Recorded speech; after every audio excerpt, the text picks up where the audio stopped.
Welcome to the USS Silversides Submarine Museum, a museum dedicated to the efforts and accomplishments of the veterans who fought in World War II.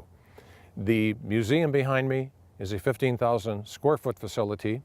We are located at 1346 Bluff Street in Muskegon, Michigan, very close to Pier Marquette Park, and of course, right on the channel that connects Muskegon Lake to Lake Michigan.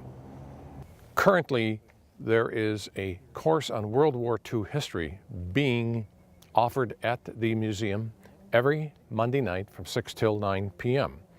Two instructors from Muskegon Community College have developed this course, and in cooperation with the college, the class is being offered here at the museum. Throughout the 15 weeks, each evening will have a different instructor, a different speaker, a different presenter with a specific expertise. The class is attended by students who have enrolled for credit, and the museum has made the offer to the community members to attend this lecture series if they so wish, and do so free, and of course donations are graciously and generously accepted. The topics throughout the course, if I may read from the notes that I have about the course, began on January 7th with the topic of From Versailles to Munich, talking about the transition from World War I to World War II. Subsequent weeks covered the topics of the German Blitzkrieg, crushing Poland, England stands alone, Hitler's dilemma, Operation Barbarossa about Russia, Pearl Harbor, awakening the sleeping giant, the Pacific Theater, defeating the Desert Fox, and Muskegon, the arsenal of democracy. We invite you to come to the Silversides Museum on Monday evening, beginning Monday, January 14th, 6 p.m., to enjoy a very interesting evening about World War II history.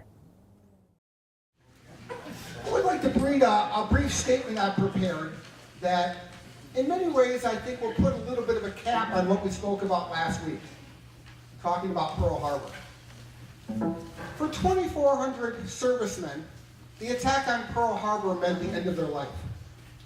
For our country, it meant the end of isolationism. The attack on Pearl Harbor resonates with us today, along with but only a handful of traumatic events in our country's history. This event was a turning point in our national destiny. Pearl Harbor exposed our vulnerabilities and spurred the capacity and convictions for Korea, Vietnam, Iraq, Afghanistan, and back to Iraq. Since December 7th, 1941, America has always stood prepared. As common in history, both the victor and the vanquished remain. Last week, Mr. George Hartman emphatically asserted that war does not solve problems, it only makes enemies. I strongly agree with him. However, the destruction of Pearl Harbor also created something else. Today, Japan and the United States are more than routine allies. We are mutual admirers and plagiarists of each other's culture and technology. Most of the old hatred is gone, replaced with the compassion and respect. In 2013, these World War II belligerents are among the most successful nations, leading the 21st century toward peace and prosperity. For Japan and the United States, for veterans of that infamous date, and for children who learn of it only through textbooks, and for students and community members here at this lecture service, there are still many good reasons to remember Pearl Harbor. And I think this more than anything sums up so much of what we're trying to accomplish with this lecture service, is to have a remembrance. And I use the word lecture service on purpose because we really feel that we are doing a service for our students. Our first and foremost concern is our students. As George and I like to say, we're teaching the way we never got to learn. And for the community, we've just so much appreciated your turnout, your support each and every week. We do look at this as a lecture service. So I just wanted to share with you a few words about Pearl Harbor. And I want to kind of take a small little detour into some other things we've got going tonight. Mr. Johnson, you came up to me earlier today. Yes, sir. If you'd come on up and share some of the artifacts that you brought with you. And Mr. Johnson has brought a couple of artifacts. He's got a personal story he'd like to share with this. And continuing that depth of culture and just what a fascinating experience we've got. Sir? Good evening. I didn't plan on speaking tonight. I just brought in a couple of artifacts that my father, who was in the Army, stationed with the AmeriCal Division. And then before that, he was with the 1st Cav. He made three amphibious landings. The first one was in Bougainville, Luzon. Let's see, the third one. Cebu, which was a naval base, and then to the final occupation of Japan. The first thing that I brought in, let's put that plane right on here. Hold this for you. All right. Describe it. This is called a Senabari belt, or a 1,000-stitch belt. What would happen is the soldier would approach anyone and everyone to say a prayer for them and then make a stitch in this belt. Then the belt was put right around their midsection, and that was to keep them invincible. Obviously, this one didn't work so well. Anyway, that's behind that, and his name is on the inside. I can keep these up here for a little bit afterwards. You can get a really much closer look. The second one is a personal flag that each soldier would have. A lot of times they were either, again, if they didn't have the Senabari belt, they would fold these, put them around their waist again. You'll see a lot of them have signatures by friends, relatives, and then on this one, it has 2 stamps, which are, I guess they would be like shrines or temples, where they would take this and a prayer would be said for their well-being. And obviously that didn't work so well for that one either. But anyway, the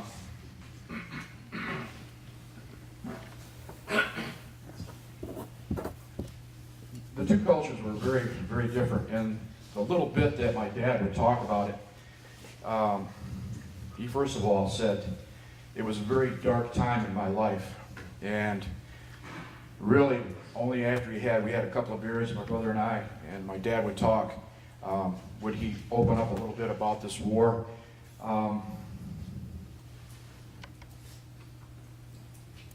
They had to do all different kinds of things. There was a different sort of, almost like guerrilla warfare. They were a smaller race. They would take and strap themselves into trees at night, palm trees. And then when the troops would, let's say, go out for meals, go to the latrine, they would pick them off. So then it became routine policy before they had reveille for their meals. They would just hit the tree line with a bunch of bullets, and invariably somebody or some rifle or something would fall out because they would literally tie themselves in there because they would fall asleep. So they tied themselves in. So a lot of times they never even fell. They would sneak up. Actually, they would hide themselves in these little, almost like a trapdoor spider hole that he talked about, that had kind of a little lid on it, and the troops would advance over it, not seeing it, and then they'd shoot them in the back. Well, they got smart to that too.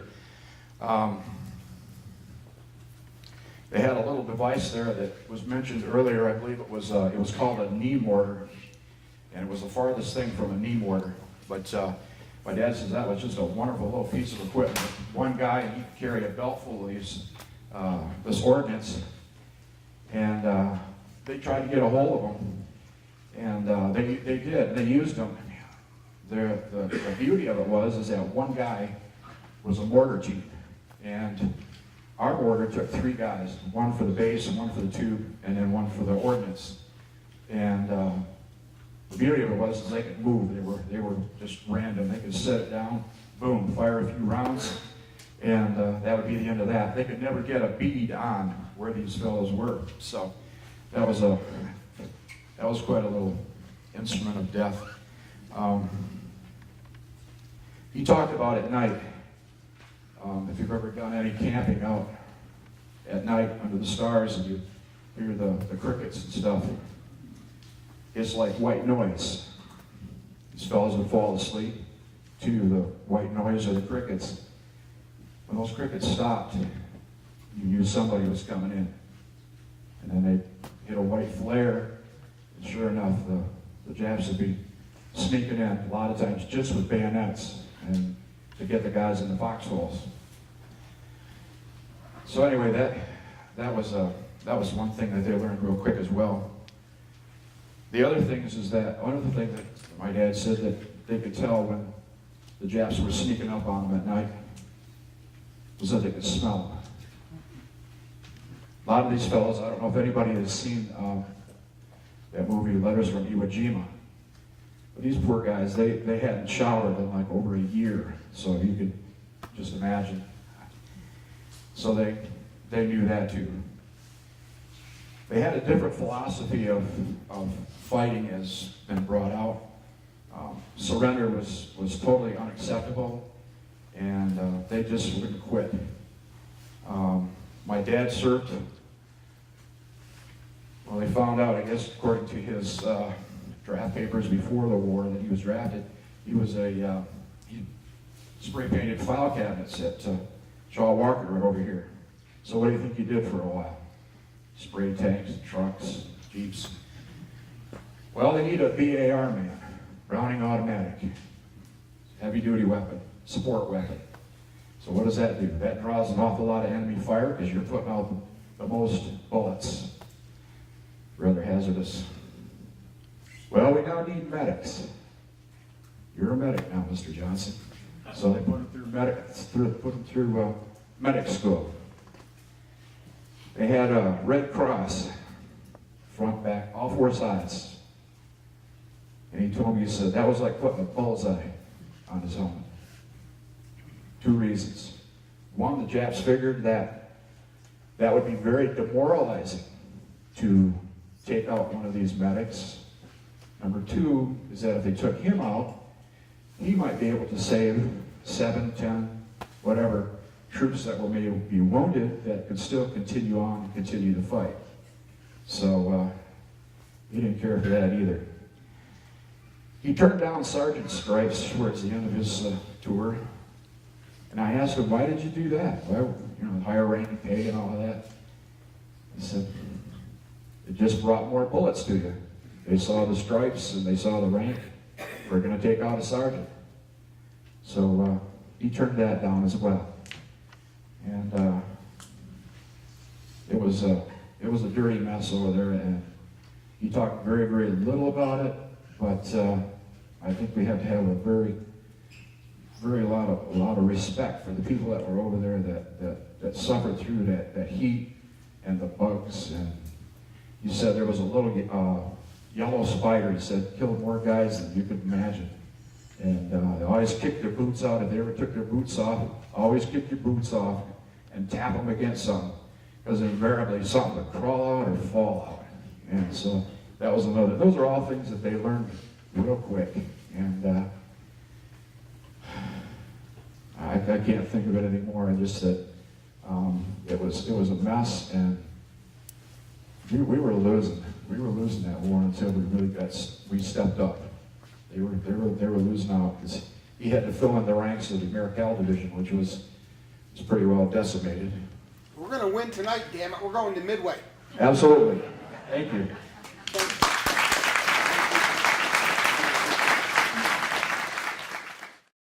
So, we pick up our story at the end of Pearl Harbor. A complete success. We are now looking at the zenith of the Japanese Empire. And they are controlling a massive portion of territory throughout the Pacific. This is under their control, which is really their long-term strategic interest. This was the whole goal of taking out the American forward base. And we talked about their objectives last week, and in many respects they met those very, very clearly. So what is their 1942 strategy? What is Japan looking to accomplish here? Well, remember, their traditional enemy is Russia. Russia is their traditional enemy, and at this time, Germany is winning. Germany is destroying Russia quite vehemently. So they're looking to capitalize on this. Did they expect to fully keep the United States out of war? No, they didn't. But they thought if they had a 6 to 12 month head start, they could dominate the Pacific where the United States could not catch up. So this was their 1942 strategy. And on New Year's Eve, they're looking pretty good. Page 260 in your book, students, is really outlines what their conquest was. And you look at the blitzkrieg of Japan. They were committing blitzkrieg in the South Pacific. And George will talk a bit more extensively about this tonight, but expelling the British from what we now know as Malaysia. Securing East Timor, particularly the oil supplies. Because remember, that was one of the reasons Japan felt compelled to go into this war. They could not secure oil, and this would happen. Evicting the United States from Wake, Guam, and the Philippines. I had a gentleman come up to me yesterday, Philip Margulies. He's a gentleman I know at Unitarian Church. He's 90 years old, and he proceeded to lecture me quite correctly on this war was actually an extension of the 1898 Spanish-American War. And he really laid a good foundation there, and I really applauded Phil. It was his birthday. I was hardly going to argue with him. And no need to argue with someone who was correct, and he was spot on correct. And we look at Wake, Guam, and the Philippines, and these were colonies that the United States obtained in 1898. Japan sought to oust them from this region. We know the Philippines campaign, rather infamous in our country's history, and the Japanese regulars, while they were frankly outnumbered, they were much more experienced, and they overran the islands rather easily. Now the islands, because the Philippines is a chain of hundreds of islands, and at this time, and probably even similar to today, but more so at this time, often warfare was a series of capture the flag or capture the capital. President Roosevelt would order General MacArthur to retreat to Australia. And he would do this reluctantly, but indeed MacArthur would retreat. The troops would withdraw into a defensive position.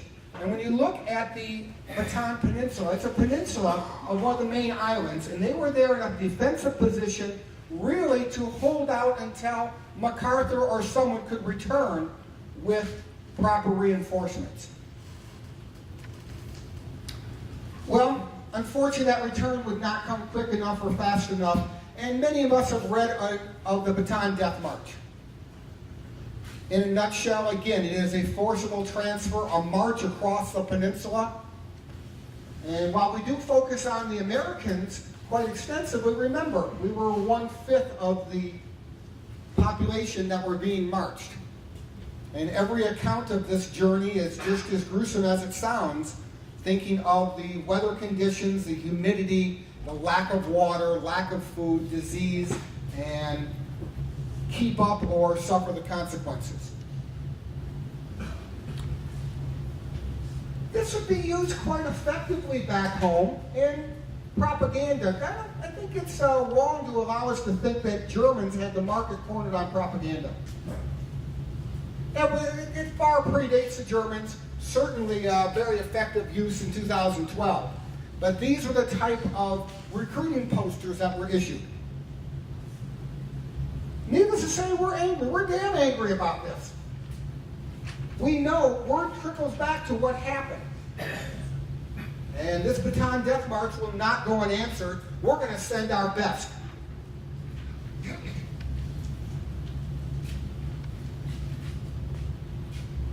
I'm not sure who's a better general. I might go with John Wayne, but I think highly of MacArthur as well.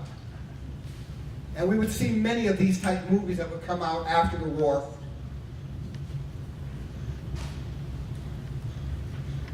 I'd like to kind of share with you what a modern-day legacy is of the Bataan Death March. Again, we're familiar with it historically. Well, it maintains a modern-day legacy.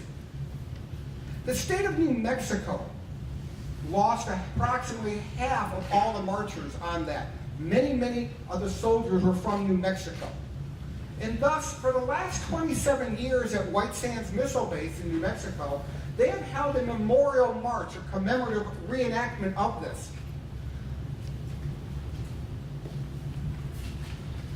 I had the privilege to participate in this in 1997 and in 1999. We started at 6 a.m. in the morning at the missile base. A question, sir? Did you go heavy or did you go light? I'm a civilian, sir. I went light. He's talking about did I carry a heavy pack or not? And certainly not, although I might argue that carrying myself around could be a heavy pack, sir. But I had the opportunity to participate 2 different times. We were starting out at 6 a.m. in the morning. In 1997, there were 7 survivors there that gave us a very inspirational talk. And when they told us about what their day entailed and what their march was, suddenly the 26-mile march that I was facing was much less daunting. It really was. That being said, New Mexico in late April is pretty hot. Starting at 6 a.m., most of us got done somewhere around 1 o'clock, 2 o'clock. And thus it was a forced march throughout the base in a reenactment. You really felt quite humble doing this. And like I said, as difficult as this was, the many blisters and bruises that I had, I think that it was much easier, certainly, than the original here. Chris, is this something you ever had a chance to participate in? Yes, I think I went in. Well, please, if you have the microphone, we'd love to hear your story real quickly about this. I was stationed at Fort Irwin, California, and we had the opportunity as a small group to travel to New Mexico to participate in this. At that point in time, I was pretty young and didn't know a whole lot about the history behind this, but being a pretty athletic individual, at least back in the day, I decided to participate in this. Essentially, I signed up for the heavy team, meaning we trained for weeks ahead of time to go with, I think it was either a 40 or 45 pound pack in the regular military uniform, which would have been boots and camouflage pants and gloves. It was a pretty humbling experience. I was in pretty good shape at the time, but about mile 20 or so, you get off of that hill and you hit that sand, and I just came to a complete crawl. It was very difficult. Thanks for sharing that. So again, the legacy does live on today, that's for sure. We look at the Battle of Midway. This was the first, again, a huge carrier battle. And you really can't call Pearl Harbor a carrier battle necessarily, since our carriers were out at sea and not really engaged in this. So this would be a strategic carrier battle, obviously involving Japanese strength. They were just at the very apex of their military ability. This was their time to shine, their time to put the final touches on the American Navy.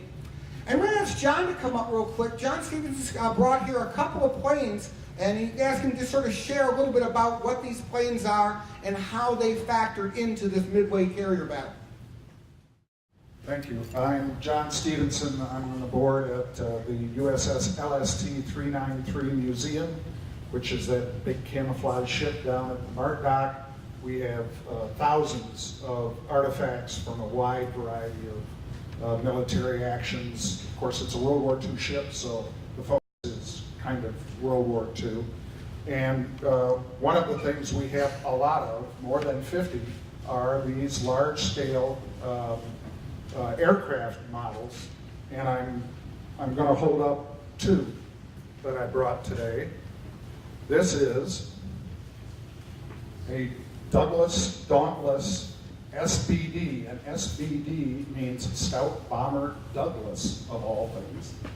They gave it its name brand. It is a dive bomber. If you can see the red on the back, those are dive brakes, so that when the airplane is diving down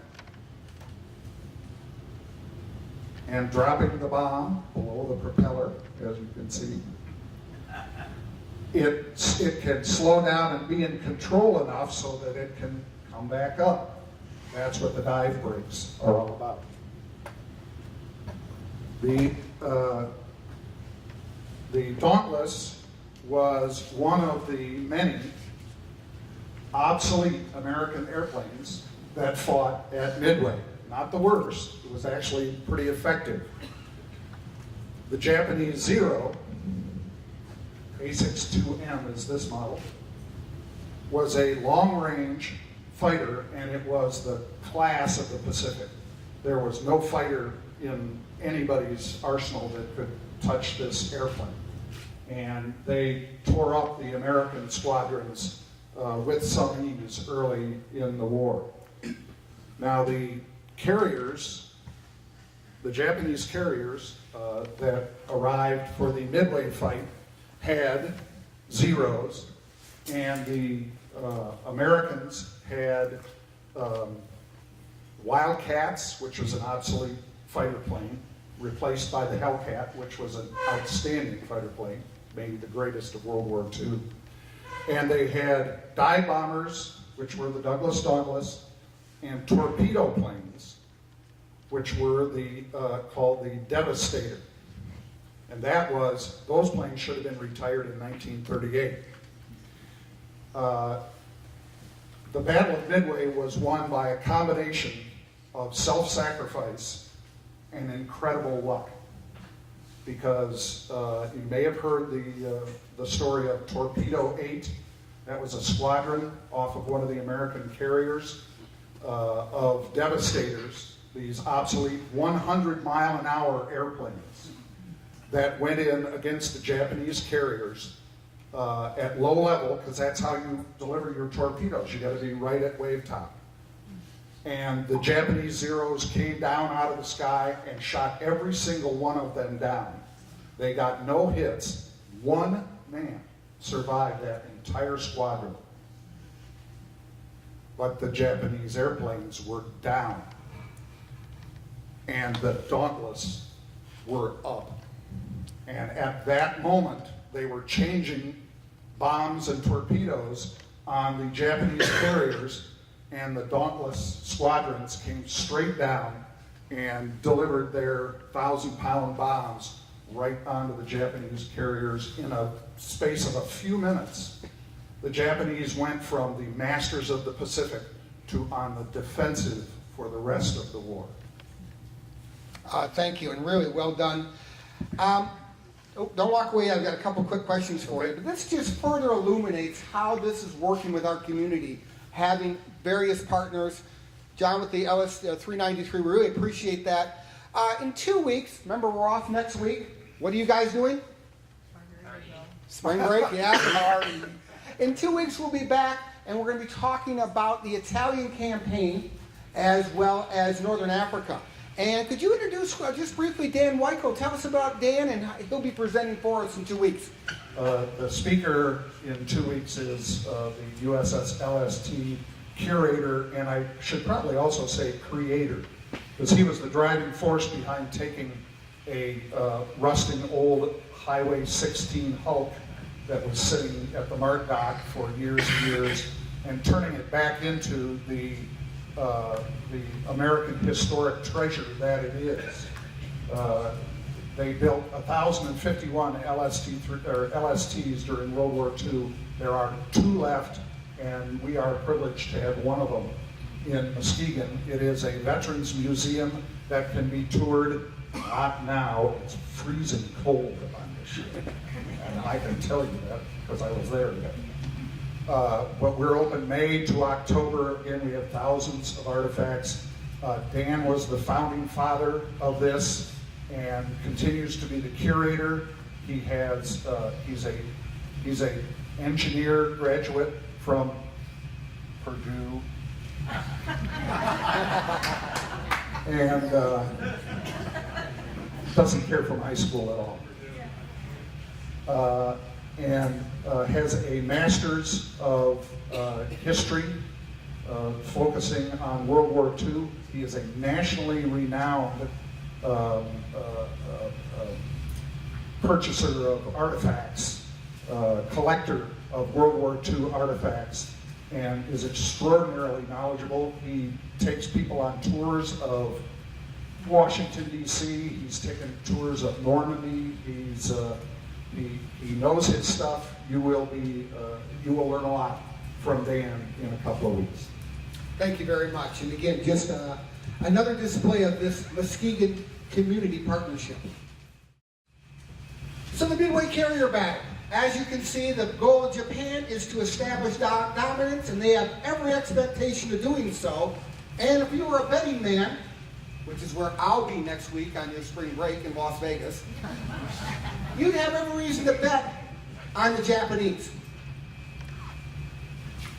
However, there's always that however. Japan would suffer from something called victory disease. They had been very successful up to this point. Remember, we talked about their endeavors in Manchuria, mainland China, throughout the South Pacific, and of course, Pearl Harbor. They've been very successful. Why was Midway not a success?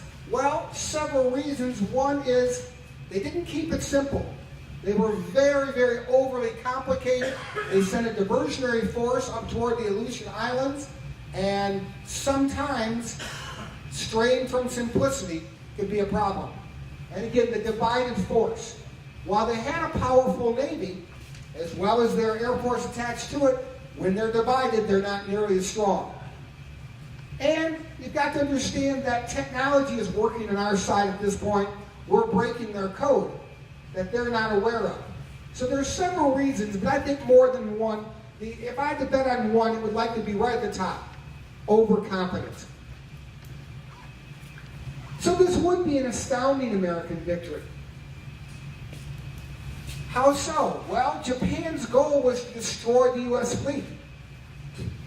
That was far from the truth, and as John just said, we'd spend the next 3 years putting Japan on the defensive. Overnight, their numerical advantage disappeared. And like I say, for 3 years, it would take us to reclaim the Pacific.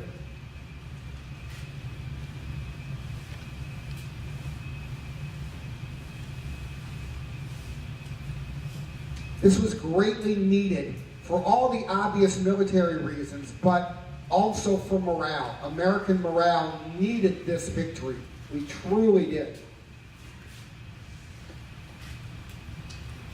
You could argue that every casualty is a loss, not a victory, but certainly when you look at these numbers, and particularly the carriers, Japan sacrificed 4 of their carriers in very much a losing effort.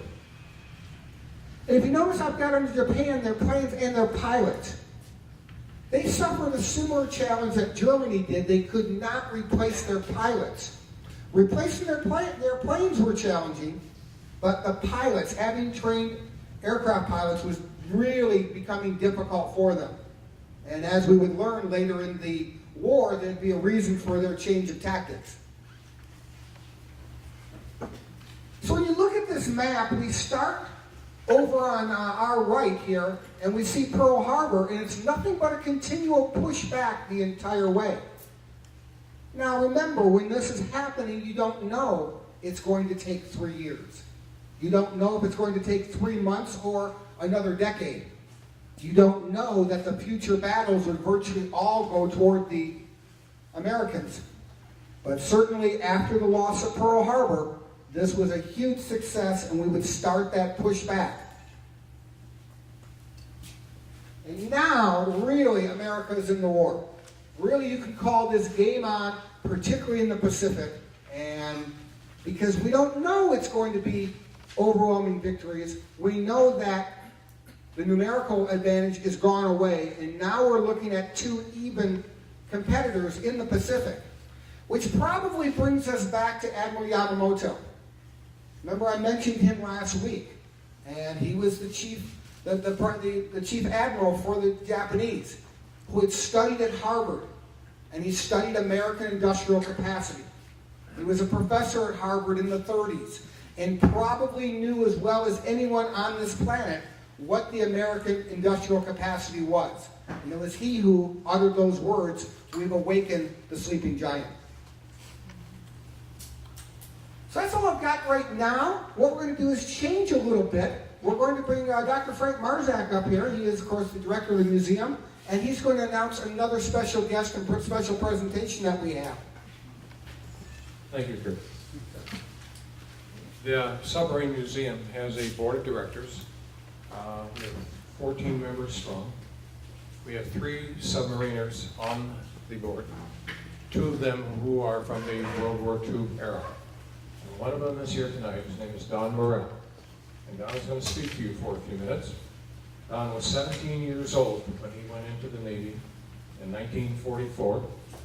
He served aboard the submarine, the USS Chubb, and on 2 war patrols, served there for 5 months, and left the Navy, left the service on May 17th of 1946.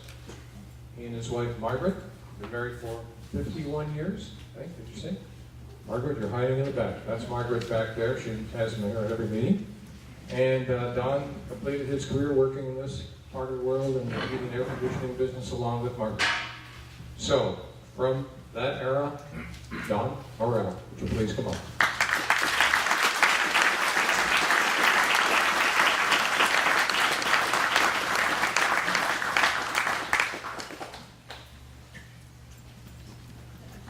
If you're lucky, Don may even tell you about torpedo juice, but I don't want to break his boat, so there you are. Well, I'll try and talk to you. You know, when the Japanese never realized what the submarine would do to them, and the thing about it is, this was never publicized to the Americans. In fact, it was kept classified until the 70s. For some reason, I don't know. But they played a very important part in World War II. And I'm going to read here some of the facts. When the Japanese bombed Pearl Harbor December 7, 1941, they concentrated on our surface craft. Fortunately, our carriers were out to sea. They ignored the submarine base as they felt submarines would be no threat to them in the war to follow. This turned out to be a big mistake for them, but a blessing for us. During the 1,347 days of World War II, 465 skippers took 263 boats and 16,000 men out on 1,736 war patrols, sinking 1,178 merchant ships and 214 naval vessels. We also picked up several airmen that were shot down, including the first President, George Bush. Never in the annals of military history has there ever been a record of achievement to equal that of U.S. submarines during World War II. With 1.6% of all naval personnel, the submarine service sank over 55% of all Japanese ships, including 1/3 of all Japanese men of war during World War II. Our kill would have been much better if we had better detonators on our torpedoes in the early part of the war. Lieutenant Commander Dudley Mush Morgan, the commanding officer of the Wahoo, proved to the top brass that we had faulty detonators. After the corrections were made, our kill went way down. The sad part is that Mush Morgan went down eternal patrol when the Wahoo went down in December 1943. Our losses were great. We lost 52 submarines and 3,617 men. 22% of all men that went out on patrol never returned. That was the highest mortality rate of any branch of the service.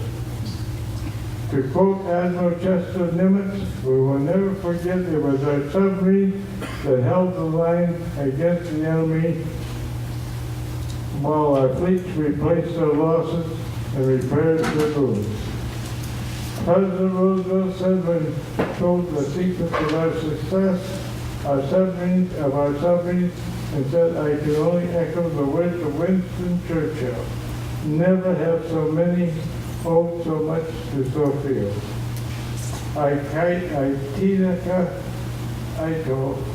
that wrong, recorder for the Japanese leaders of Japan, and said our greatest mistake the Japanese made in the war was not attacking the United States submarine. Now the Navy did keep this a secret, like I say.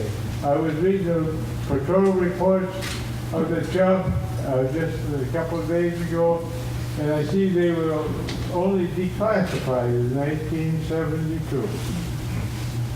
Now I'm going to tell you a little bit about life on a submarine. I was 15 when they bombed Pearl Harbor. I thought I would never be, the war would be over in a few weeks. We could whip that little island of Japan because everybody knew what happened. Well, when I turned 17, several of my friends had gone into the Navy, and I wanted to go in the Navy. I didn't want to go in the Army, so I started bugging my parents. And I was 17, I was on June 6, 1943. Well, they said finally, if you stay home till Christmas, we'll sign. You had to sign when you was under 18 and to get your parents to sign.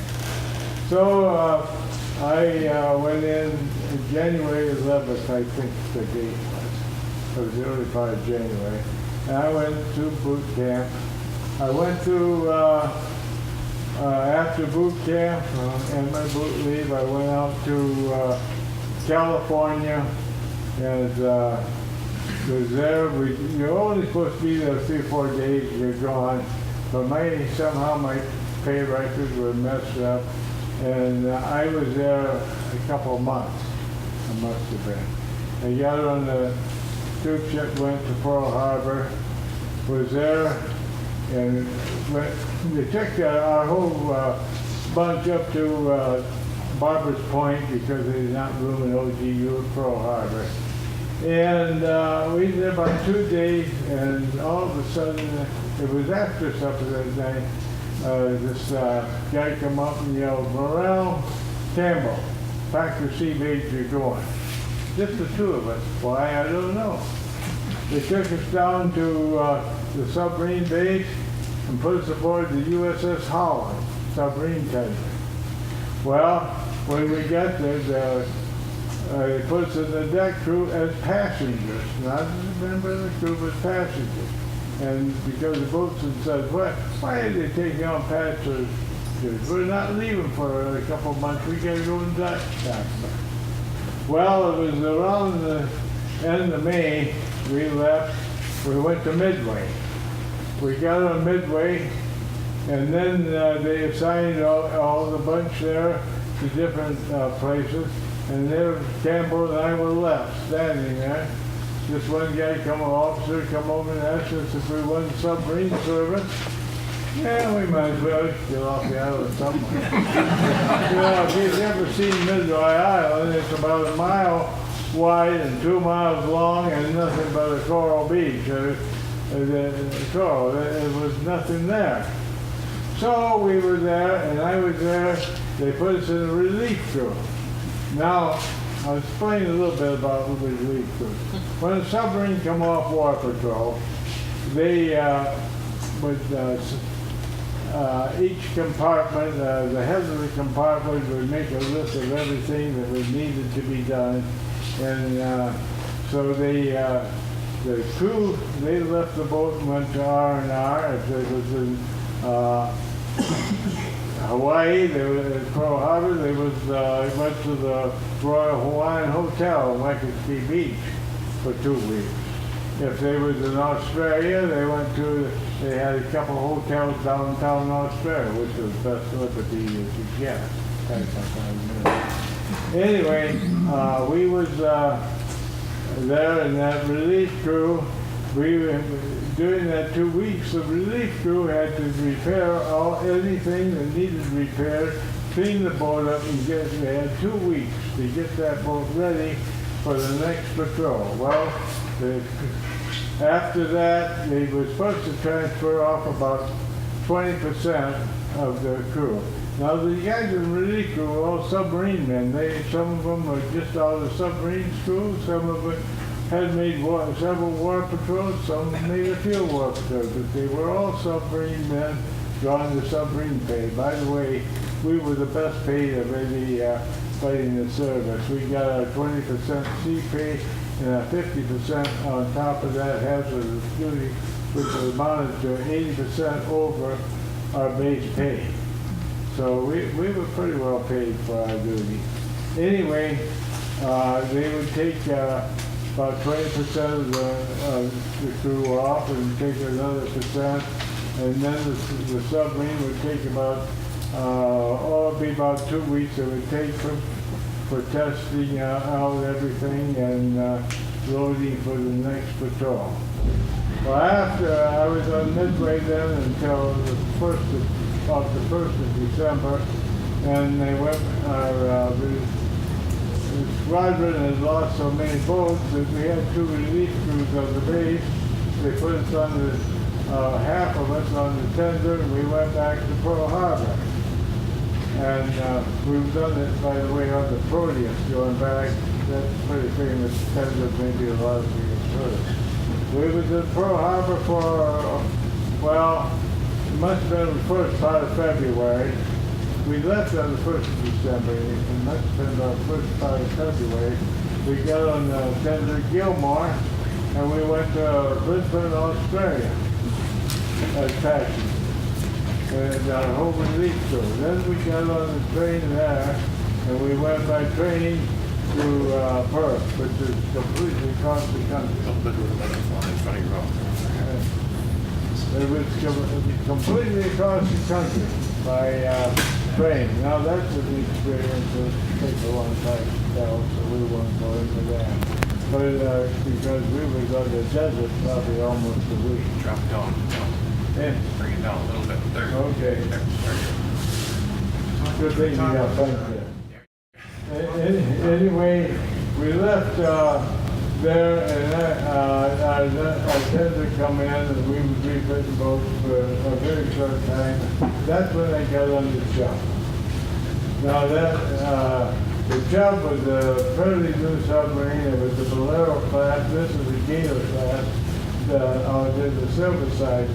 But the Bolero class, the big difference was that it had a thicker pressure hull, and we could go dive deeper. We were tested at 600 feet and for our depth. Anyway, I went on as a fireman, which is about the most classes you can get, and we made our regular test dives out of there, and then we started our war patrol. But as soon as you're on a war patrol, as soon as you leave port, they reach the boat would dive, which means that they would double seal every hatch. The only way you could get topside would be from the control room to the conning tower, to the bridge. That's the only way you could get topside when you went out. They took down the colors and the system. And so we left there, and we headed north. We went through Lombard Straits up into the Java Seas, where every submarine was assigned a station, which would be a certain part of the Japanese shipping lane, which we would operate on. The crew was divided into 3 sections. So one section would be on deck on watch at all times, and the other 2 would be off. Now, they did not have enough bunks for everybody on the boat, so the ones of the lower rank would have to share bunks. They called it hot cycle. They would assign 2 bunks to 3 men.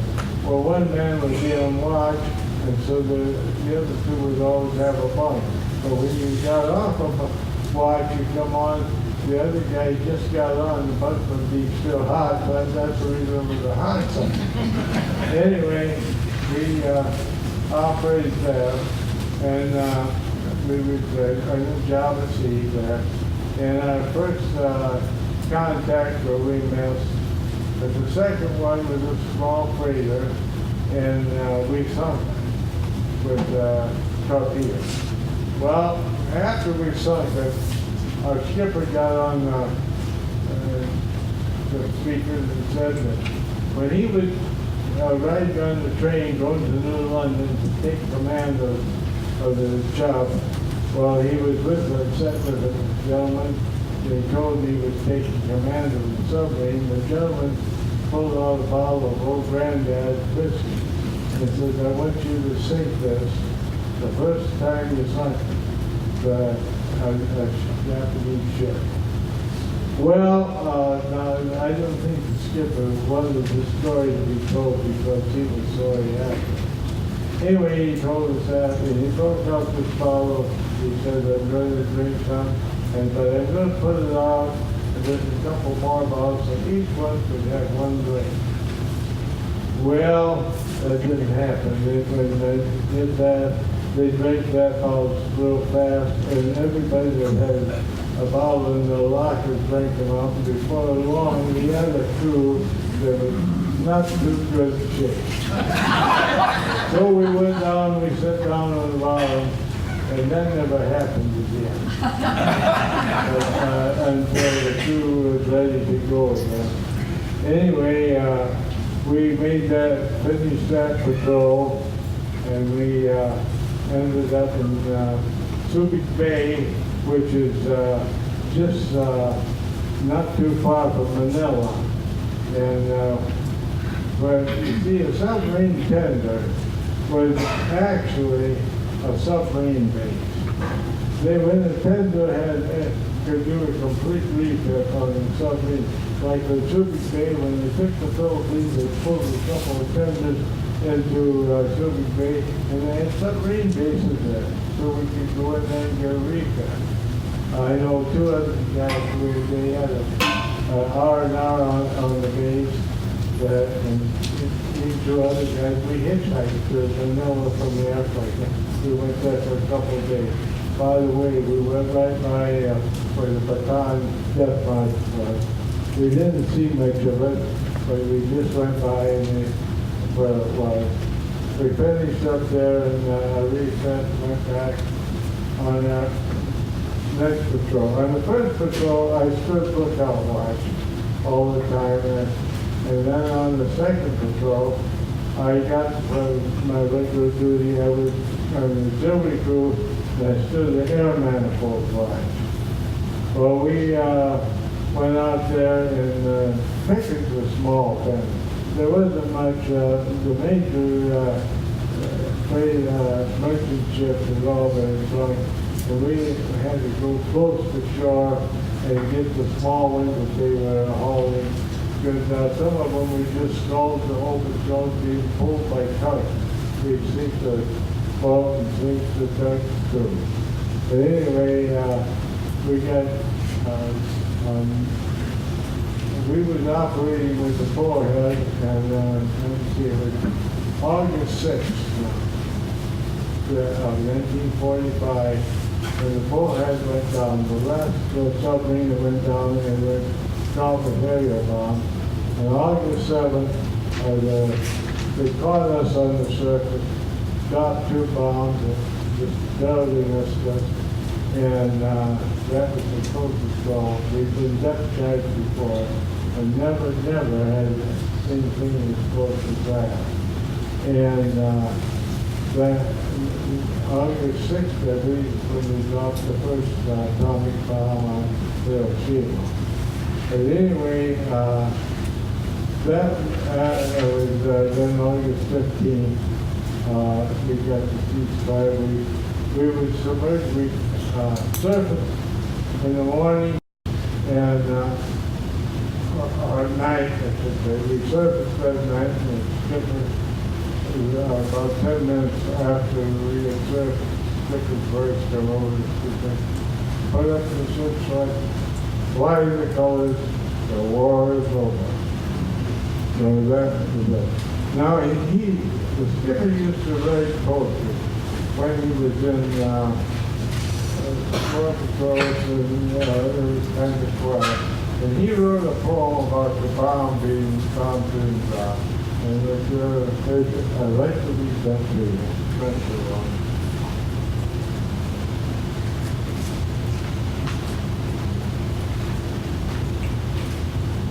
A submarine cruised through the Java Sea in search of the enemy.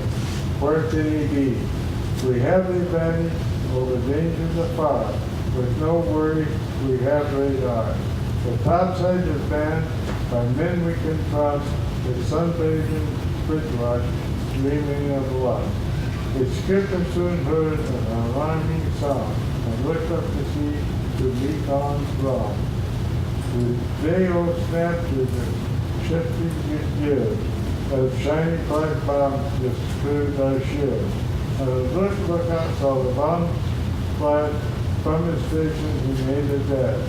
The skipper was bumped, but got no scratch, and that man followed scramble for the hatch. Too late in traffic was certainly no fun, but this times like this it can be done. The hatch is small, confined and round, but two at a time they tumbled down.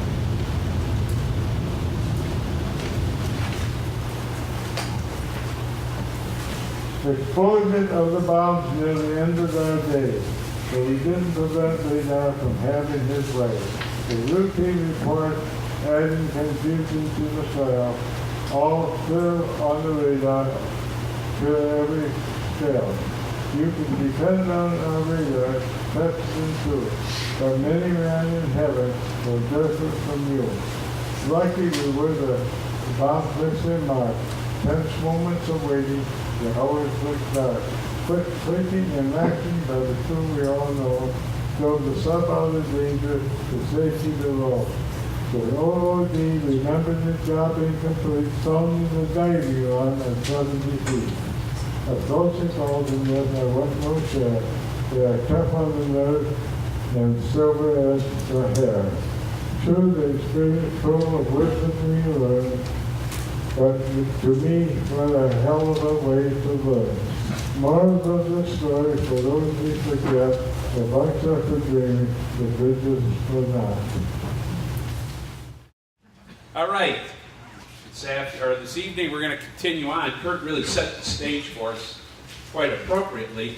What I'm going to cover in my presentation will be the early Japanese games. Kurt alluded to this a little bit in his presentation, but if you see my maps and what I'm going to tell you, you're going to be kind of wondering what kept Japan from going to Australia. They were that close. And if they had a little more resources and they were planning, they would have been in Australia. In fact, they did bomb Australia, as you remember. Bombed Darwin, as well as a number of different places in northern Australia during 1942. And part of our strategy, utilizing Douglas MacArthur, who was again dispatched back to Australia after leaving the Philippines, was to try to protect Australia. I'm going to also talk about Douglas MacArthur and Chester Nimitz and Admiral Halsey, because they're going to split the Pacific theater in a very unique way. This is the first time in the history of the United States where we have Army generals that are commanding Navy assets, as well as naval admirals that are commanding Army assets. It's never happened before. And I'll talk to you about the reason for that, because today when we see inter-service rivalries, and we do get a little hint of that once in a while, even though there's great levels of cooperation today, a lot of that stems back from the early groundwork that we set with this approach in World War II. And you have three different personalities here. And we'll talk about those personalities very briefly. We're going to talk about the campaign on New Guinea, which was the Southwest Pacific operation, Douglas MacArthur, and how he tried to move up. His eventual goal was to return to where again? Philippines is going to come back. We're going to talk about the campaign on New Britain and Solomons, which is going to be a South Pacific operation. Admiral Halsey will be part of that. We're going to talk about Operation Cartwheel, which is tied into this, especially the operation against Rabaul, which is the southern Japanese center in these islands, and really the command and control point for Japan during this whole operation, and how essential it was for the United States and their allies to knock this out. And we'll also talk about Saipan, because Saipan is such a critical battle. And it's also going to put an indelible stain in the American GI's mind, because the island hopping campaign, as they advance further and further in, is going to come at greater and greater costs, and it's going to be psychologically scarring, because it's not only going to involve military casualties, but they're now going to start encountering Japanese civilians who have been given the word by the Emperor Hirohito, don't give up. And if you're going to give up, you either A, fight to the death, or you commit suicide. In Saipan, countless thousands of women and children committed seppuku, which is disembowelment, or they dived off a cliff to their death. No matter what we were trying to convey to them about giving up, they would not give up. That's how committed they were to this. And that was psychologically traumatizing.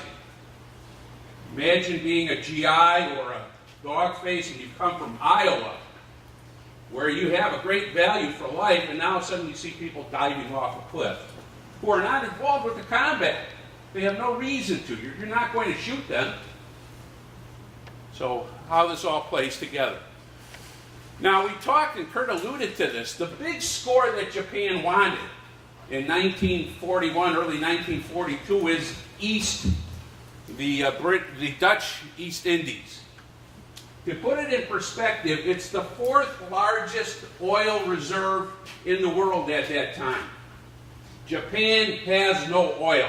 They produce less than 10% of their own domestic oil. This is going to be their oil well. It was so critical for them to have this. And when they got the Dutch East Indies, and they got it because part of the problem was, in the early days following Pearl Harbor, our coordination between the Allies was not very good.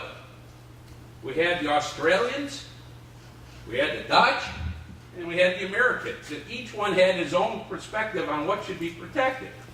Clearly, the Dutch wanted to save Java and Sumatra. Why? That's theirs. Well, it's all that's left to really.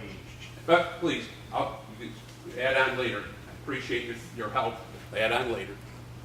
We also have the Americans and the Australians that want to save what they can in terms of Papua New Guinea and New Guinea itself, because that protects their backdoor.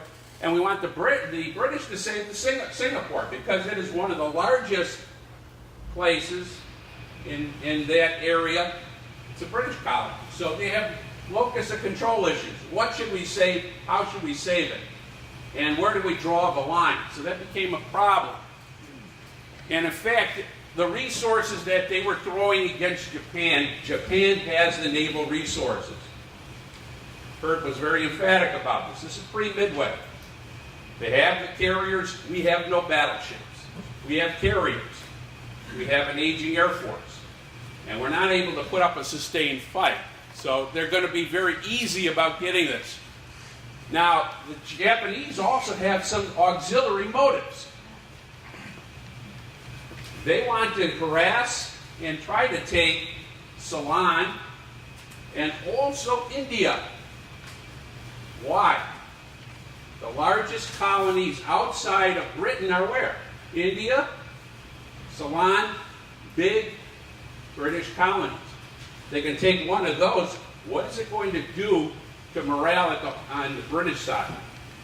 It's going to go down very dramatically. Remember, this is the same time What's going on in Britain? Late 1940, early 41. Boer War. Just getting off, Battle of Britain. This is not a good time for them. So this would be a bad situation. Now, what we find here is there's a big effort to send out a carrier group from the Japanese. They sent out 5 aircraft carriers. They had 5 to spare, 4 battleships and 11 destroyers to Ceylon. They're trying to do what they tried to do to us at Pearl Harbor, except that they can't hide the fact that they're coming. Everybody knows they're coming. Where they want to score a blow is at Trincomalee, which is the equivalent of the British Pacific base. If they can hit the British hard enough, they're going to stop up the British naval resources. And in fact, they do attack, but they're not successful. They only scored 1 hit on an aging carrier called the Hermes. Took it down. So Japan continues to harass out here, but it didn't score the blow they needed to take Ceylon. And that's going to be a big thing. And we'll show you in a second with the map why this is so important.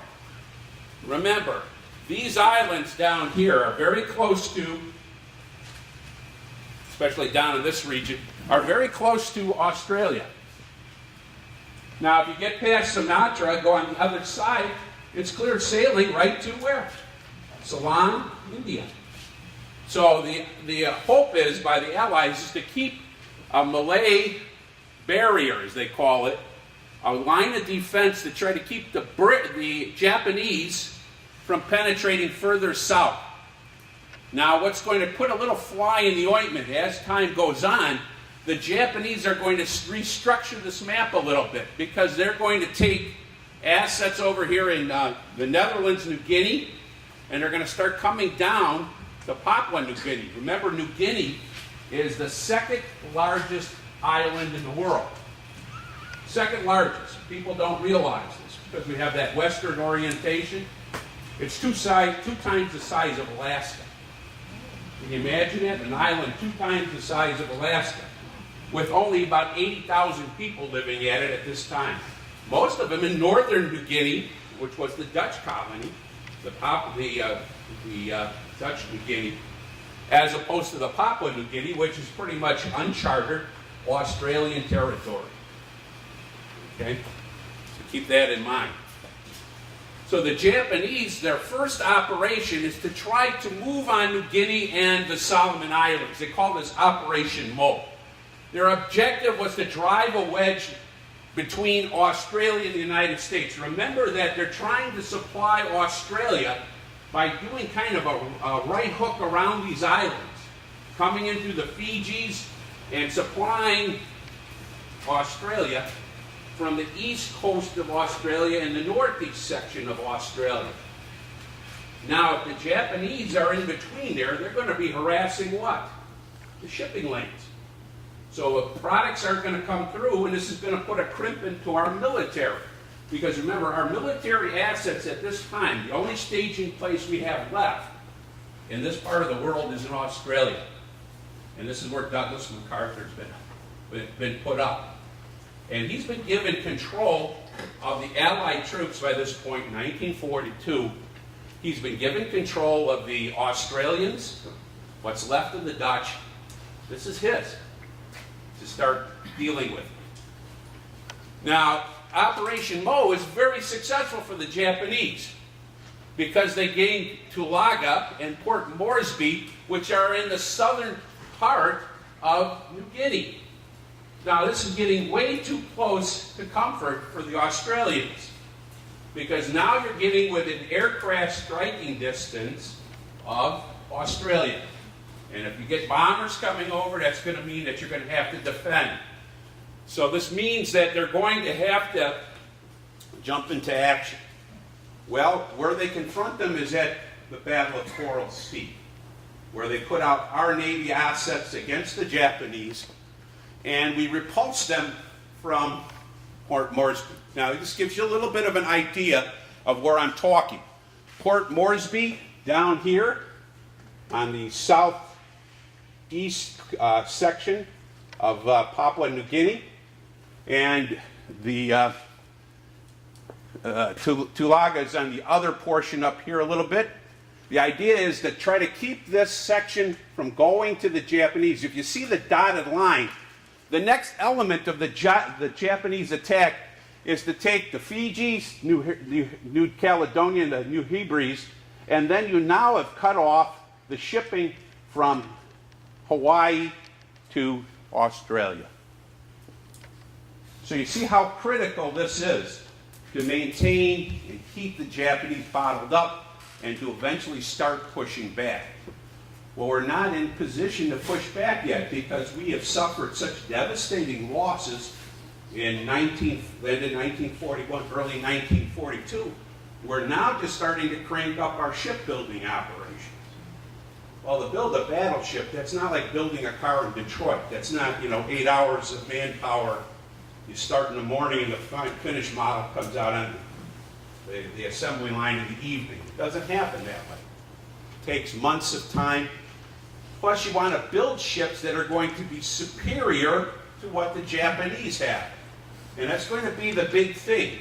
Can our technology and our production out-hustle the Japanese? Because up to this point, the Japanese have had the what? The superior tech. They've had better ships, better airplanes. And that's where they keep us bottled up, at least initially in 1942. So if we get better planes, better ships than the Japanese, we can begin to roll back the Japanese gains. So we'll talk, we talked about this. One of the advantages they had initially, their naval forces and their land forces. Remember, essentially this is closer to Japan than it is to the United States. We're talking thousands of miles away. It's going to be difficult for us to get troops there. It's going to take time to train troops up to get them there. So it's going to be initially, Japan has got the service there. Like if you're playing tennis, they've got the serve. They can start scoring points, and they do it in the early years here. The other thing is their production and reinforcements will become an issue. Remember, Japan is material poor. Need steel, need oil, need all those resources. That's why they're grabbing everything they can in Asia to secure their base of manufacturing. The United States, on the other hand, that's not going to be a problem. Once we get our technology geared up and our production geared up, what will happen? We will be able to outproduce them and out-engineer them, which is going to be essential in the long run. The other thing is this is kind of a new look for us. We're not used to sustained naval operations by landing troops to take things. Most of our wars have been land-based wars. Think about World War I. Our Navy, critical in getting supplies back and forth from Europe, but how often were we deployed in huge naval battles in World War I? Not very often. So this is going to be something new to us. The other thing is we're not used to landing troops to take positions. That's going to be something new to us. And this is where we're going to get some of our experience that will lead to lessons learned for D-Day down the road. The use of Marines, taking Marines and landing them on these specific atolls and islands is going to be very critical. And what will work in terms of vehicles, transport, and such to get them into these places is going to be very interesting. Because a lot of these atolls and islands, they're not going to have all the best research. And we're going to find out a couple of them, they dispatch troops and they can't get them over the coral reefs with the landing craft. They're stuck out there. And the Keegan book had a very good talk about this. A number of people that were stuck out for days before they could get in. An issue.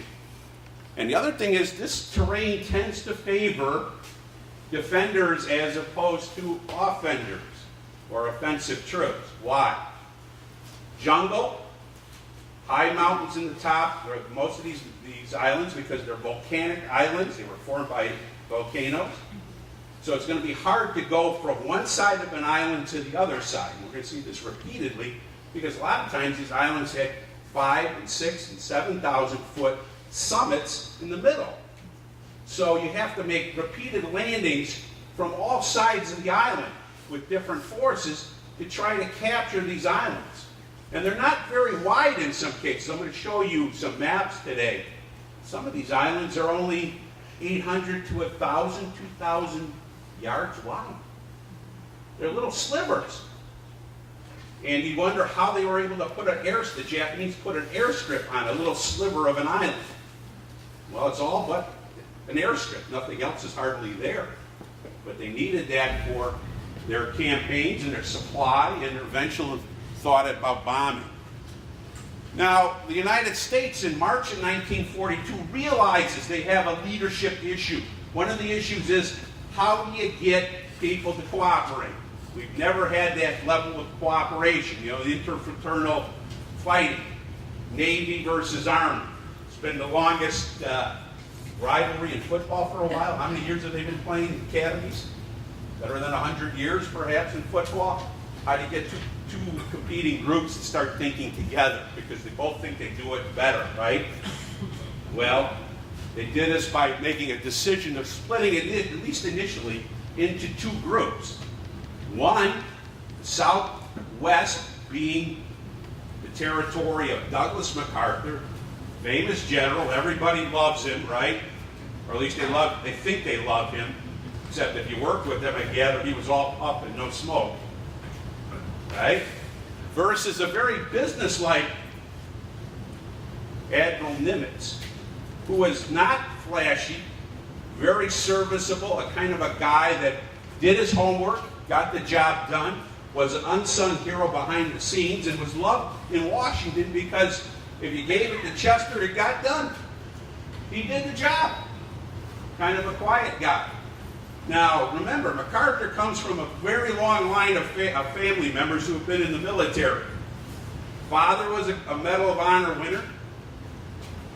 His grandfather was a soldier as well as a governor of the state of Wisconsin for 4 days. It's a long story behind it. It was some vote fraud in Wisconsin. Could you imagine vote fraud in Wisconsin? That's probably something. He must have been taking lessons from Chicago at that time. But they overturned the election because of vote fraud, and instead of his grandfather fighting it, he just left the job. Stepped back. So, MacArthur always was perceived as kind of a prima donna. A little bit hard to work with, a lot of bluster, and even a little bit of detachment. Plus, you got to remember, 1934, he's retired from the service. And he went to work for the Philippine Islands as their defense secretary. He's their defense advisor. So he hasn't been in America since 1934. He's been living kind of like a Caesar in the Philippines. They love him over there, but he's out of touch with who? The American people. He doesn't understand how America operates. His vision point is kind of from the past. Now, to his credit, though, when Douglas MacArthur was given assignments, he did them, right? And he did them well, sometimes at personal cost. One of those assignments was getting rid of the bonus army from Washington. Remember 1930, the World War I veterans wanted to collect their bonus that was due in 1945. Well, they wanted it in 1932. How much money was involved? $200, right?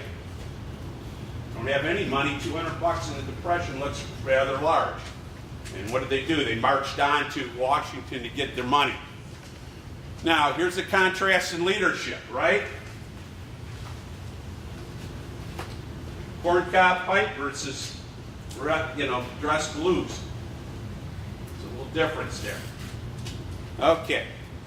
I talked to you about their backgrounds. One of the things, Chester Nimitz, this is a guy that has to scrap for everything he's had in life. His father was a German immigrant who had emigrated to Texas. Could you imagine a German in Texas? Okay? German in Texas. His father was sickly. He died when the young man was very young. He was raised essentially by his mother. He realizes his only shot at a higher education is to attend a service academy. He works hard in high school. He approaches his congressman. He says, I want to go to West Point. Congressman says, I'm sorry. I gave that commission away, that appointment away. But he says, I got this other great appointment. Great for a kid from Texas. You can join the Navy. Right? So he's sent off to Annapolis, where he works very hard. Finished 7th in his class. Versus Douglas MacArthur, who was a very sharp guy, a general's kid, who finishes number 1 at the military academy at West Point. So these are two smart guys, but they do it in different ways. One's quiet, unassuming, businesslike. The other guy is very much blustering. Now we talked about New Guinea. Now this is surprising. New Guinea, the Dutch New Guinea, Papua New Guinea, which is, kind of like the same situation we have in Hispaniola. We have one part of the island is the Dominican Republic, the other part of the island is Haiti. This is the same situation here. This island, it's only smaller than Greenland by a little bit. 1,600 miles of coastline. And most of it, they don't have even decent maps because Papua New Guinea was only inhabited by native people and nobody really wanted to know them. They were still running around in rather primitive clothing, hunting with primitive weapons. It was mostly jungle and a big mountain range in the center. Who the heck wants to go there? It wasn't even on most people's minds. Well, the Japanese had figured it out. You take the island, it's a doorway to Japan, to Australia. Now, the issues with this, imagine a place with 300 inches of rain a year. We complain about 160 inches of snow. I don't know, 300 inches, I think, of rain is a little worse than 160 inches of snow, right, when we have those bad winters. That's their average rainfall. So most of the island is thick jungle, almost impenetrable jungle. Who does that favor? It favors the defenders, the Japanese. And this is going to be a repeated chord you're going to see in all of these islands. If there's jungle, the Japanese have exploited it well.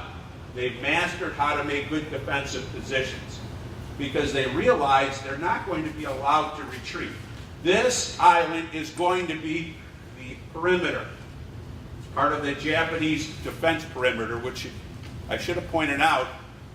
All of this area from essentially over here around is a Japanese defense perimeter. To give anything back is going to become a problem for Japan because they're going to feel like it's an open door for the United States and the Allies to come in. So they're going to continue to look at that as an invitation to keep it strong. Now, when you talked about the other issues, rain, jungle, well, what accompanies that? Terrific diseases. Bivouac in a wet climate.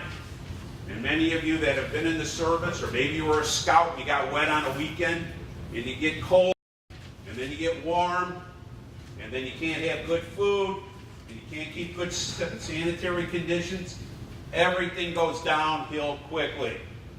Malaria, dengue fever, typhus, dysentery, you name it, more guys were falling sick than they were falling to bullets. And that's a problem because it's demoralizing. First of all, when you're sick, you don't make a good fighter. And secondly, nobody wants to be around you when you're sick. Think about your morale in your unit when you're the sick one and everybody else is somewhat healthy. That's a problem. So that's going to be an issue that will continue to be part of it. Well, what happens? MacArthur is going to decide he has to make a move. Well, he's going to make the move. He doesn't have lots of U.S. troops to commit to this. So his next best bet, send people that know something about the place. Sends the 7th Australian Army to fight. And their whole objective, take Port Moresby back and secure this trail. It's called the Kakonda Trail or track, which goes over a huge mountain range to Buna on the other side. If you can secure this, you keep the southern part of Papua New Guinea out of the hands of the Japanese, giving Australia some breathing room. Well, to secure this, look at how many months it took them. 4 months to secure this. Lots of casualties. They find that the Japanese aren't going fast, and it's going to become a problem. Or this is going to be a problem. Now, one of the things they realize, America is getting rather complacent. Remember, this is not the television war. We don't have embedded photographers beaming back every night the latest war stories. Every photograph, every account has to go through what? Censorship. Well, they don't want, at least initially, to demoralize the American people by showing them lots of dead GIs laying on beaches and battlefields. So when they initially start taking pictures, they're sending pictures back of people in coffins with flag draped coffins and this sort of thing. They're not showing dead bodies. President Roosevelt started to feel that the American people were getting a little reticent, getting also a little hard to raise money for war bonds. Remember, we have to finance this. This is costing lots of money. This is not a budgeted item, folks. War is not a budgeted item. You don't usually budget for wars. Sorry, it's an off-budget thing. So he allows this picture to be run. This flashes in American magazines. And it's so devastating to see USGIs washed up on beaches like this. And this causes a little disconcern between who? Our people. This is what war is like. And it's only going to galvanize people to move a little quicker on terms of we need to take care of that Japanese issue. Now, what prompted the next step, of course, we secure the southern part of Papua New Guinea.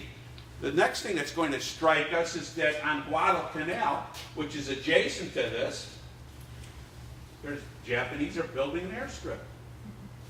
Well, that airstrip is now going to be a possible place where strikes can come into Australia.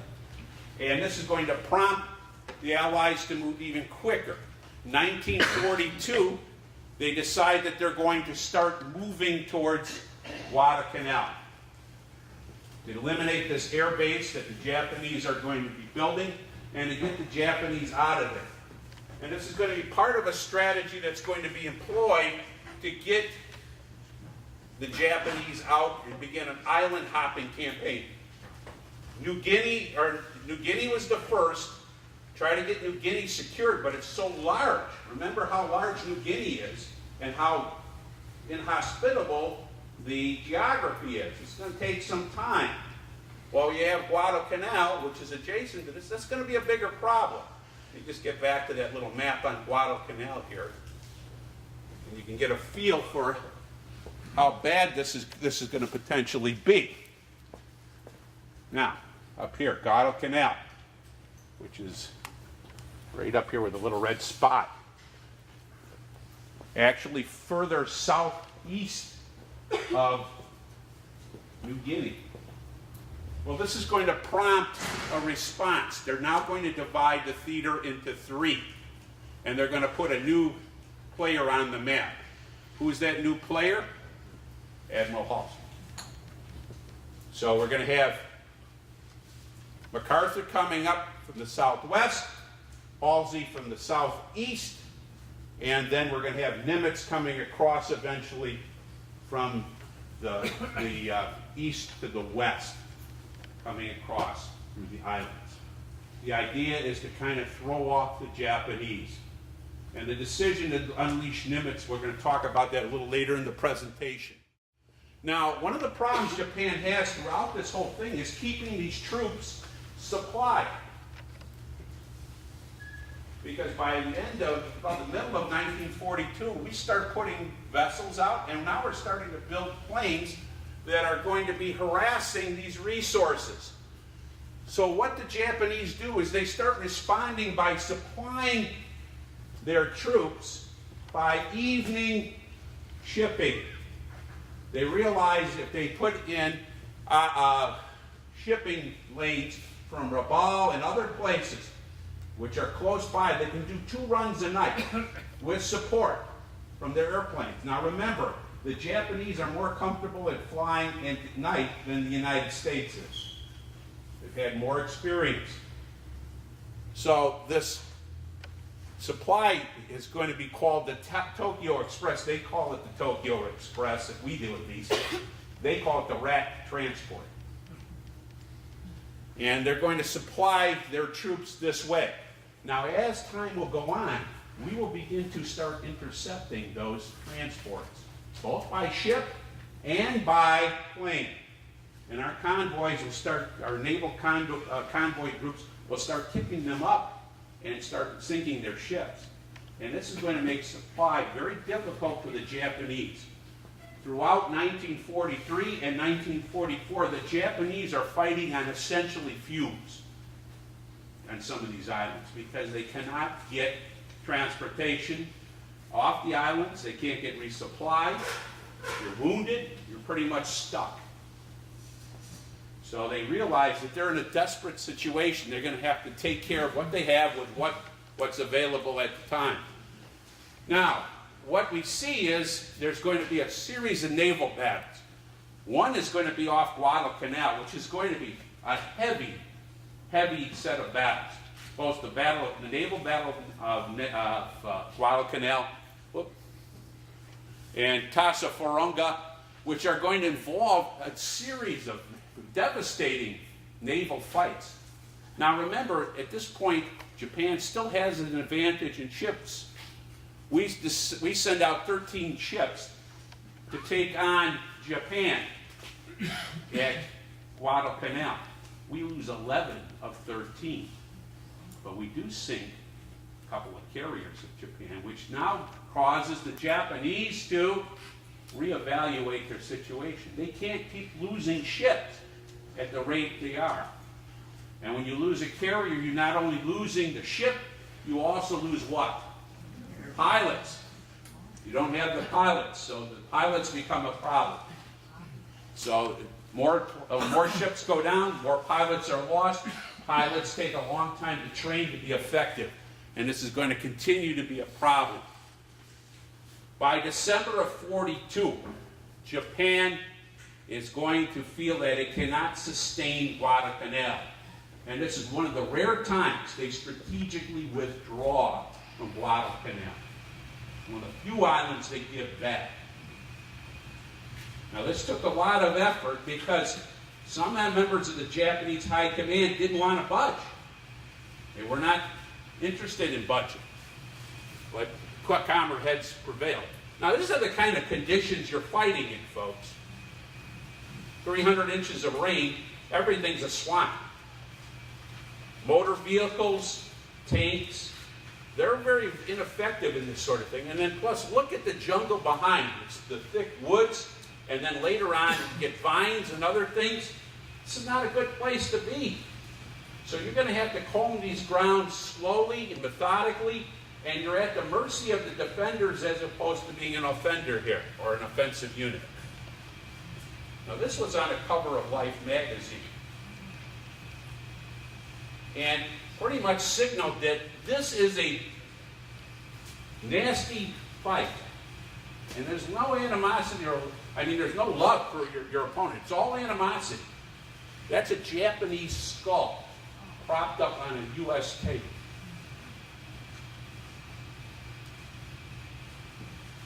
Now you talk about those huge mountain ranges in the center of the island. That's what you're coming up against. This is supplying, just supplying your basic positions, moving supplies from your landing zones to your bases. Everything is hand carried. You have to carry all this stuff. This takes a lot of effort.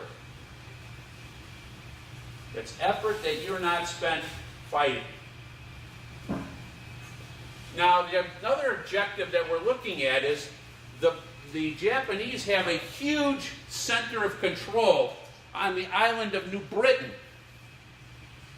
Now, New Britain is further up the chain at a place called Rabaul.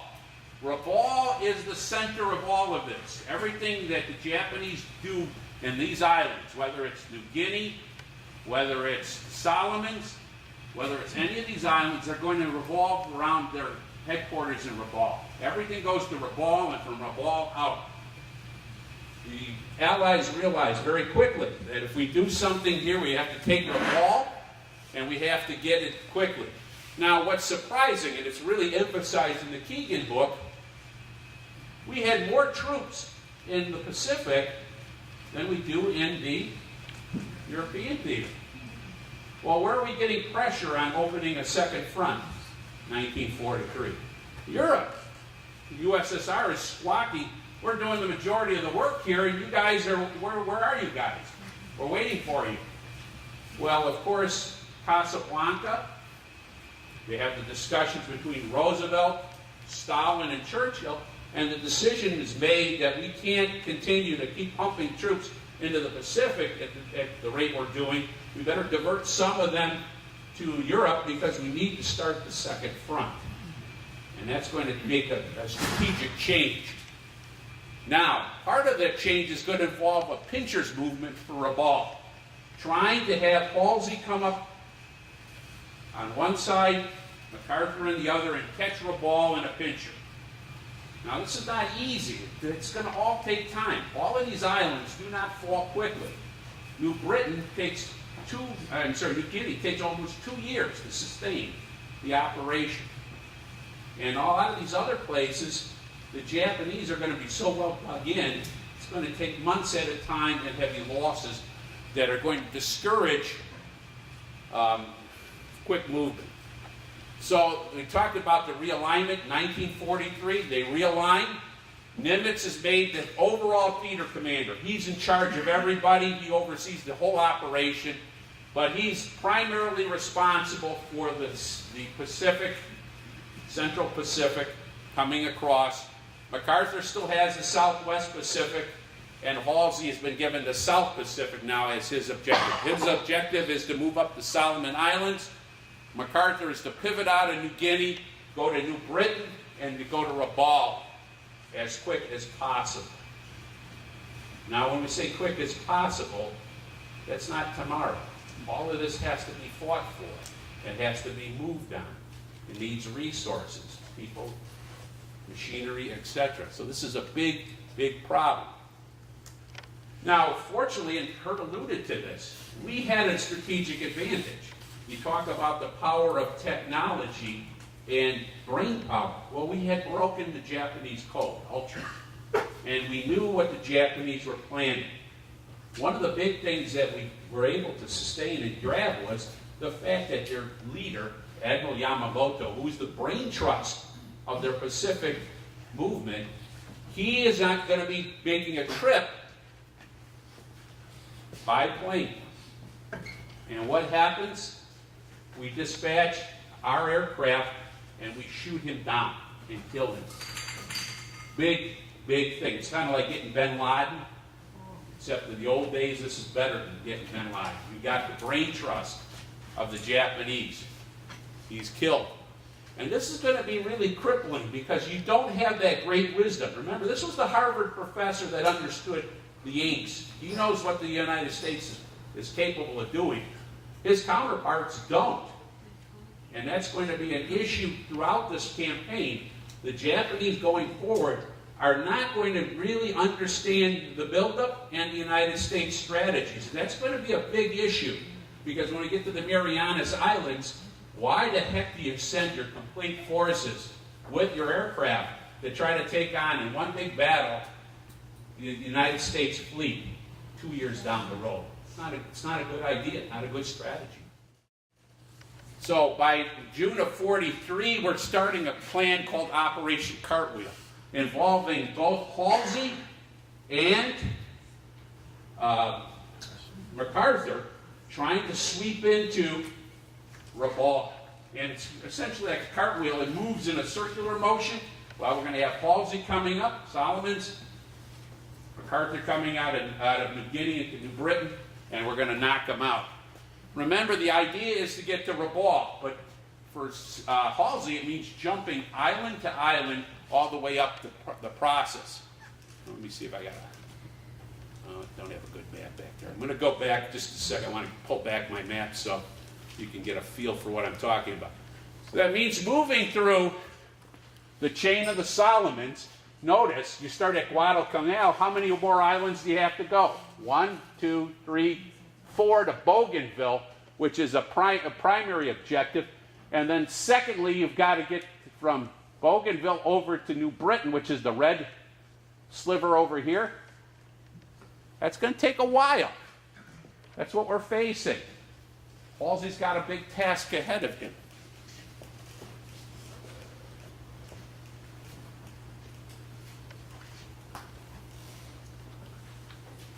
So by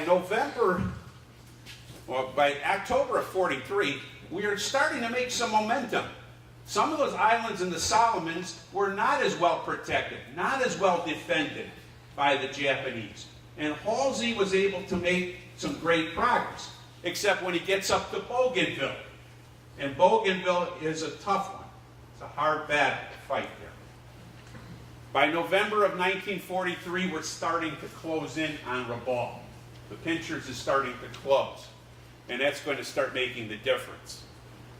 Now, what we see here is in July of 43, in the midst of this Pinchers movement, the Joint Chiefs of Staff of the United States decide this is too slow, too costly, takes too much resources.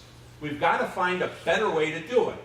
Well, they look at a plan that's advanced by Chester Nimitz, who's been looking at this, and he says if we go straight across, going across, we're going to go through all these little atolls, and we're going to be able to knock out the Japanese, because these atolls are not very big. Maybe in some cases 2-3 miles long by less than a mile wide. They're very thinly defended by the Japanese. Maybe they only got 5,000-6,000 troops. Most of it's an air base. If we blast them heavily with our fleets, we'll be able to knock them out, send troops in after we blast them heavily, and make progress. Well, in theory, that sounds what? Great, you know. Superior firepower versus a small island. Well, that doesn't really work that way. And what we find is that even with the new carrier groups, and by this point we have new battleships, new carrier groups, and what's interesting is the speed and the firepower that these new ships have. The United States has altered through its naval architecture battleships. We're not talking about boats that used to get, and I know I should use ships, or boats, those are the little things out in the lake. Ships that fight within close proximity to each other. That's not the way it works anymore. We have now, with better guns, better weaponry, the idea of naval bombardment, especially on land targets, is going to progress. Guns that are 15 inches and greater. And if you've ever been on a battleship, nobody's on the deck when they open up with some of those things, because the vibration and the percussion of those guns would sweep you quite literally off the decks. And what we're going to see is in some of these battles, the amount of bombing that will go on is unbelievable. Well, the first objective is the island of Tarawa. Tarawa is an atoll. An atoll is a coral island. It's made entirely almost of coral. Juts out of the sea. Look at how long this thing is. 2 miles long, 800 yards wide. That isn't very big. In fact, that's a map of it. See how big it is? Look what the most prominent feature of this island is. It's a Japanese airstrip. That's an objective, because we want to get these atolls because we also want to get our aircraft onto these islands and start the process of getting them closer and closer so we can do sustained bombing of Japan. Using our aircraft, our bombers, and we want to do it with air support from fighters. Remember, fighters are getting better, but they cannot make up the difference, because as we had last week, Mr. Hartman telling you, they could go 11 hours. Fighters can't go 11 hours. They go a third of that or less. So that's part of the issue here. Now, the fighting on Tarawa is unbelievable. The Japanese have reinforced the position. They have hidden tunnels on the island. and they've used tates and pillboxes to support themselves. Now, there was 2,600 regular troops supplemented by a labor force of Japanese that are about 2,000, plus on top of that, they had 1,200 Korean forced laborers on this. Remember, the Japanese are not building these reinforced positions by themselves. They take labor that they've gotten from other places and force them to do the work. Now, this is interesting. This is the first time we get to experience that the Japanese are fighting, and they're fighting to death. There is no dropping back. There's no withdrawal. This means everything, because they're not getting off this atoll. They're attacked. This is it for them. We used 35,000 troops to storm this island. Can you imagine 35,000 troops against a force less than 5,000, of which half of that is regular Japanese military? These guys fight tremendously, both the guys, our guys coming on the island, but also look what happens. We almost sustain a casualty rate equal to what? The number of Japanese. Now, is that going to be acceptable going forward? Because these atolls, this is a small atoll. We know that the ones going down the pike are going to be what? Larger, more troops. More troops mean what? More casualties, more Americans coming home dead. What will be the feeling of the public going forward? Now, this gives you an idea in terms of size. That's one of our tapes that we used on Tarawa. That little tape that's on top of it, that was placed there by our Marines as kind of a show and tell. That's a Japanese tape, okay? So this gives you an idea. Technology, firepower, it's all favoring who? U.S. We can build them faster, we build them bigger, we build them better. That's what the Japanese are facing. And remember, they can't get these things on these islands quick enough because of shipping problems. So they're stuck. What's there is there. If it's not there, you fight with what you have. And a lot of times they're fighting with small arms, and they're fighting from in placed positions. I'm going to fast forward a little bit. Island of Saipan, which is a critical point on this atoll campaign that Nimitz is gone to. Now we have to remember that after Tarawa, we had some great success in the Marshall Islands. Two of those fell very quickly. They were very small. The amount of casualties we took was very minimal. We were kind of almost cocky in a way. This is working until we got to Saipan. Now Saipan, we take our new naval assets, all these great battleships that can shoot fast and hard, and we unleash a torrent of artillery onto Saipan. Look at how many shells we shot. 165,000 shells. Trouble is, Japanese are dug in very deep, very well. They have emplacements that are all connected. They have a huge mountain that they've burrowed into. And now as we get closer and closer to the Japanese home islands, the number of Japanese people on these islands increases. Saipan has a huge Japanese civilian population. Again, the word is fight and fight to the death. Now, the emperor is getting concerned because he realizes on some of these islands, the lower class Japanese almost seem like they're going to run away when the opportunity comes. That the joining the Americans almost seems like a lucrative option. There's some controversy. Clear today that the decree has been put out by Hirohito himself. The evidence shows this, that he ordered Japanese civilians to fight to the death or to commit suicide. Where we see this happening is on Saipan, where we see when it gets down to the bare end of this, Japanese civilians join with the military with sticks, machetes, anything they have, and commit these banzai charges. Now, could you imagine being American GI and you're seeing loads of people screaming, yelling, and charging at you? Waves of these people coming? How fast can you shoot? 5, 6, 7,000 people. And remember, they're shooting at you as well. This is a psychological problem as well.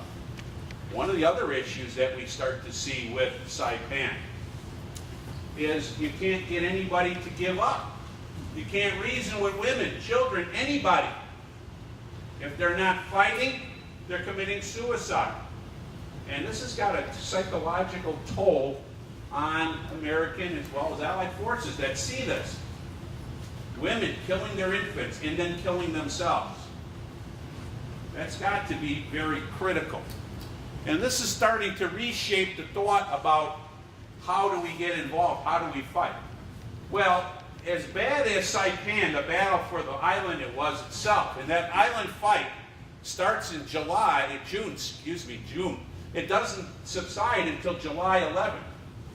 It's nearly 5.5 weeks of pure living hell coming across fighting the Japanese.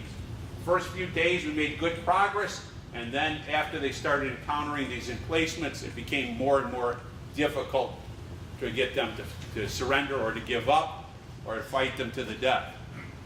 Now, perhaps the biggest piece here is this is the last time Japan takes almost its entire carrier group and commits them to one final push against the Americans. They feel like they have to do something now because if they don't, it's going to be too late. And they take their resources, including their pilots, and they attempt to attack the U.S. carrier groups, 2 of them. And it really turns out to be a terrible mistake. One of the first things you have to remember, by this point in the war, the experienced Japanese pilots are far and few. They've been losing them steadily. So now you're getting green recruits that are trying to fly planes. And the planes that used to be yesterday's great technology are not great technology anymore. We have planes that are better, and they're faster. And what happens is, when they engage in air combat, the American pilots start shooting down these Japanese. One person said it was like leaves falling from trees.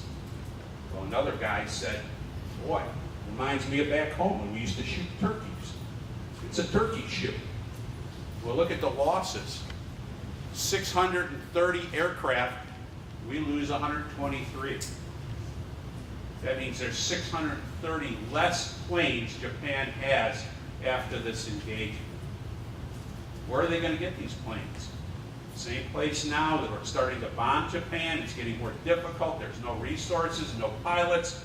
The noose is getting tighter. Let me just play this little clip and then I'll field some questions. Wasn't even close. So now Japan is pretty much at mercy. They know that the war is going to come to an end. 44, the handwriting is starting to be driven home. They can't keep their defensive perimeter. The U.S. is outproducing them, outgunning them, and it's going to be an issue. Now, later in the course, we're going to visit those pivotal battles, Iwo Jima, Okinawa. Those are very devastating fights. And that's also going to shape the final lecture of the series, which is going to be the decision to drop the bomb. Any questions? Okay, if there are none. One thing we want to announce, you folks are going to drive the decision or help us drive the decision as to what we're going to offer next in this wonderful series with the museum. We'll give you some details in 2 weeks. We appreciate your opinions and your ideas because we want to try to provide timely programming. We can't always do World War II stuff, but there are a number of other topics that we'd like to address with you and try to make these public lectures a fixture. And you must admit that this is a great venue to do it, right?